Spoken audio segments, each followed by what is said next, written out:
आज हम आपको क्लास 10 मैथ चैप्टर निर्देशांक ज्यामिति जो 7वां है उसका ये प्रश्न समझाएंगे। ये प्रश्न काफ़ी ज़्यादा इम्पोर्टेंट है।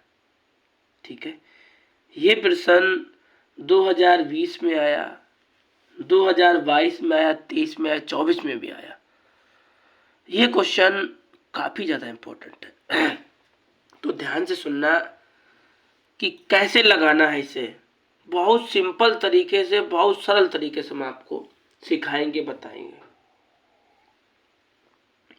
यहाँ पे लिखा है कि बिंदु P और Q के बीच की दूरी 10 मात्रक है, y का मान ज्ञात करना है। चलिए भाई, कैसे निकाला जाएगा। देखो, एक यहाँ पे बिंदु P है और एक यहाँ पे बिंदु Q है। इन दोनों के बीच की दूरी कितनी है? 10 मात्रक।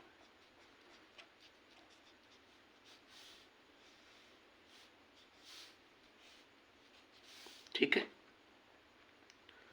तो बिंदु P ये है, इसके बिंदु ये हैं और y के ये वाले हैं, Q के ये वाले हैं। ठीक है, इतनी बात समझ गए। अब क्या करना है आपको? अब आपको दिया है, क्या दिया गया भाई? P बराबर आपको दिया है ये, और Q बराबर आपको दिया है ये। इतनी बात समझ गए। लिखो x1, लिखो x2, लिखो y1, लिखो y2। इतना लिख लोगे, सिंपल सी बात है। हमने आपको कहा बहुत सिंपल तरीके से हम आपको समझाएंगे, बताएंगे। x1, x2, y1, y2। x1 का मान कितना है? 2। x1 का मान ये होता है, x2 का मान ये होता है, y1 का मान ये होता है और y2 का मान ये होता है। कोई दिक्कत यहाँ तक? यहाँ तक कोई दिक्कत परेशानी हो तो वीडियो रोको और बताओ कि हमें ये प्रॉब्लम या ये समस्या हमें यहाँ पे आ रही है।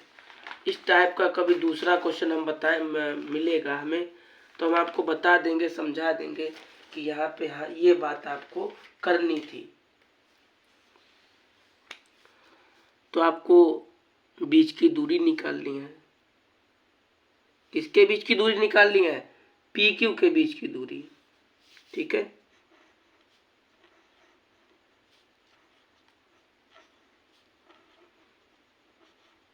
बीच की दूरी। क्या सूत्र होता है बीच की दूरी का?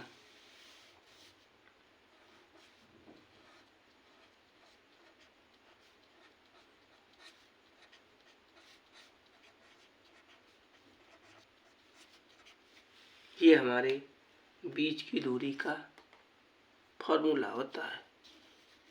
ठीक है, अच्छा अब क्या करना है आपको?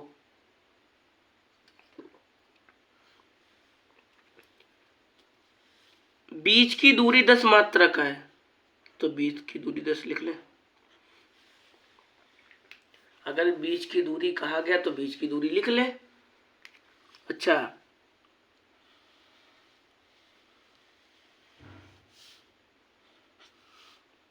x2 का मान कितना है? 10। यही तो लिखा है, तो 10 लिखते हैं। y1 का मान कितना है? 2।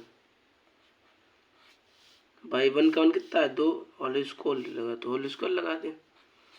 y2 का मान कितना है y, और y1 का मान कितना है? -3। 1 माइनस ये। अब सही है, सही है। उसे हमने -3 को ब्रैकेट में बंद करके दिखा दिया।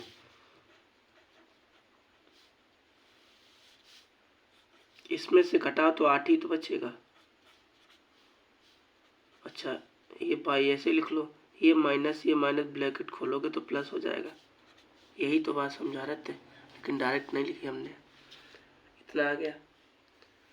अच्छा, अब क्या करें? अब हम ये करें कि दोनों पक्षों का वर्ग कर दें या इसका होल स्क्वायर खोल लें, है ना? चलो भाई,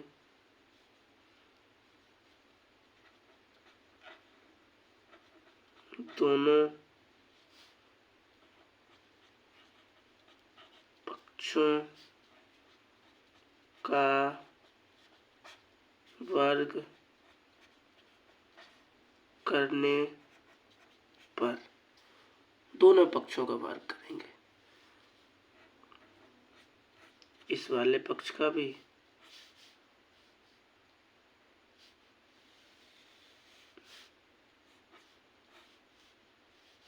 और इस वाले पक्ष का भी।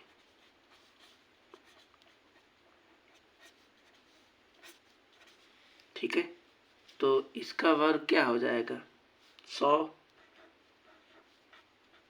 ठीक है, अब इसका ये जो लगा है रूट, इसका मतलब क्या होता है? 1/2 और 1/2 और ये 2, तो ये कट जाएगा, तो क्या बचेगा आपका? ये बचेगा केवल। बोलो कोई दिक्कत? आपका ये हट जाएगा। कैसे हट जाएगा? रूट का मतलब कितना आता है? 1/2 और 2 ये लगा है, तो 2 कट के कितना बचा? 1। तो आपका ये आएगा। ठीक है। अच्छा, अब आपको क्या करना है?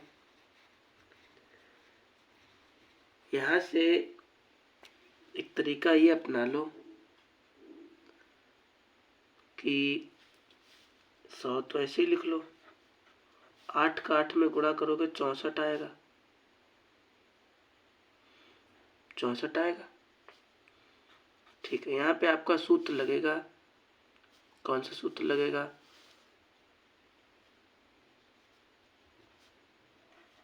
a² + b² + 2ab,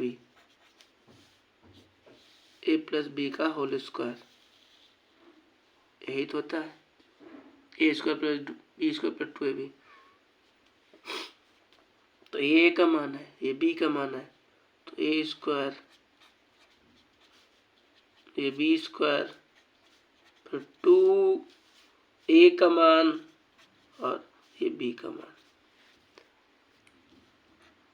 ये ऐसे ही लिख लें, इसे ऐसे ही लिख लें, तो ये 22² हो गया, ये 9 हो गया और ये कितना हो गया? 6 हो गया। कोई दिक्कत? यहाँ तक तो कोई दिक्कत नहीं होगी। अच्छा, 100 हमने ऐसे ही लिखा। हमने क्या किया? 9 और इसे जोड़ा तो 13 के 3 हासिल लगा, 1 दे तो कितना हो जाएगा? इतना हो जाएगा। और बचा कितना? ये 2 है, 3 नहीं है, 2 और 6, ये आपका बचा। अच्छा, अब आपको क्या करना है?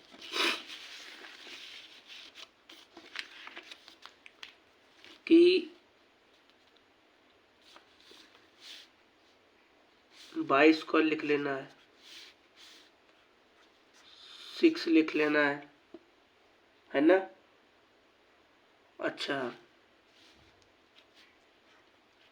ये ऐसे ही लिखना। ये इधर लास्ट 100 किसका हो गया? माइनस का हो गया और बराबर में 0। कोई दिक्कत? 22² ऐसे लिखा, 6y ऐसे लिखा और 73 ऐसे लिखा, 100 इधर माइनस का हो गया।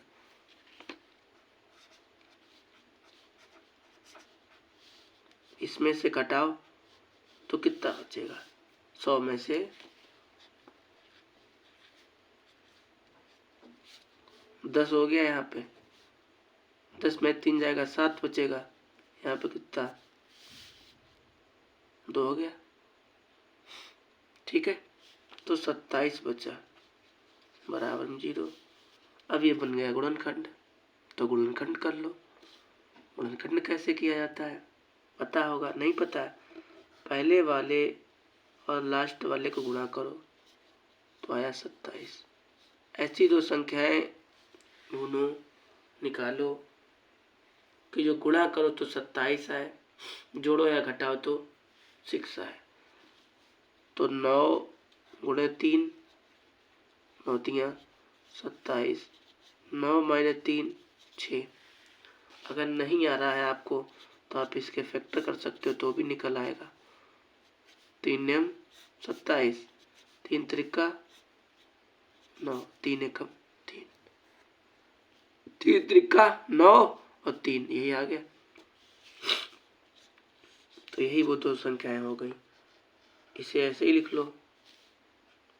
जो दो संख्या आपने ढूंढ निकालनी वो यहाँ पे लिख लो, y यहाँ पे लिख लो और 27 यहाँ पे लिख लो बराबर में 0। यहाँ तक बोलिए कोई दिक्कत हो वीडियो रोको और पूछो। हमने आपसे पहले कह दिया हम बहुत धीरे से बताएंगे, बहुत अच्छे से बताएंगे आपको। इसे ऐसे ही लिख लो। ये जो y है ना, इसका अंदर गुणा करो तो 9/3y और 27 बराबर 0। कोई दिक्कत? कोई दिक्कत नहीं। अच्छा इसे ऐसे लिख लो। अगर ब्रैकेट के बाहर प्लस का चिन्ह लगा तो कोई चेंजिंग नहीं होगी इसमें। प्लस लगाए तो कोई चेंजिंग नहीं।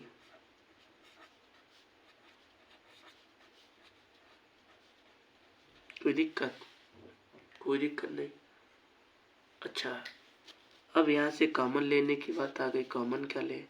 कॉमन हमेशा वो संख्या ली जाती है या कॉमन हमेशा वो लेते हैं जो दोनों के पास होता है। इन दोनों के पास क्या है? वीडियो रोको, आप हमें बताओ ये दोनों के पास क्या है? तो इन दोनों के पास y है, y कॉमन ले लिया। 2 y थी ना, एक y ले ली बाहर तो एक तो अंदर बची,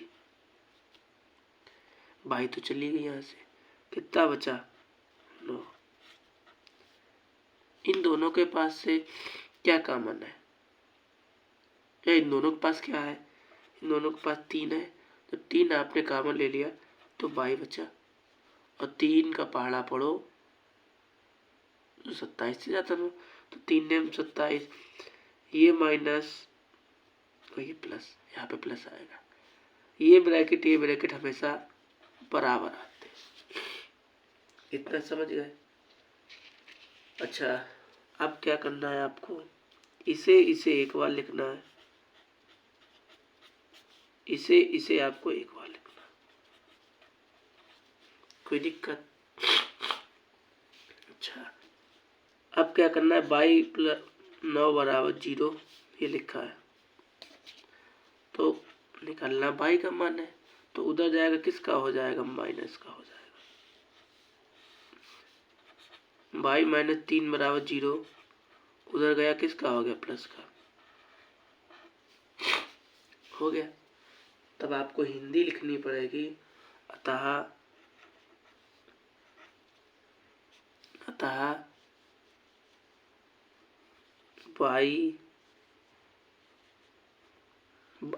y के मान या अभिष्ट मान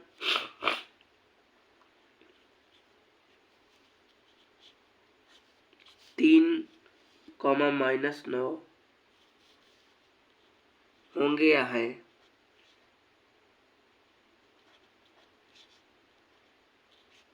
ठीक है, तो इस प्रकार से आपका ये क्वेश्चन लगेगा। हमने आपसे शुरू में ही कह दिया था कि हम आपको बहुत सिंपल तरीके से बताएंगे और आप ऐसी कोई सी मेरी स्टेप नहीं होगी जो आपको समझ में ना आई हो। मिलेंगे आपको अगली वीडियो में, तब तक के लिए इतना ही।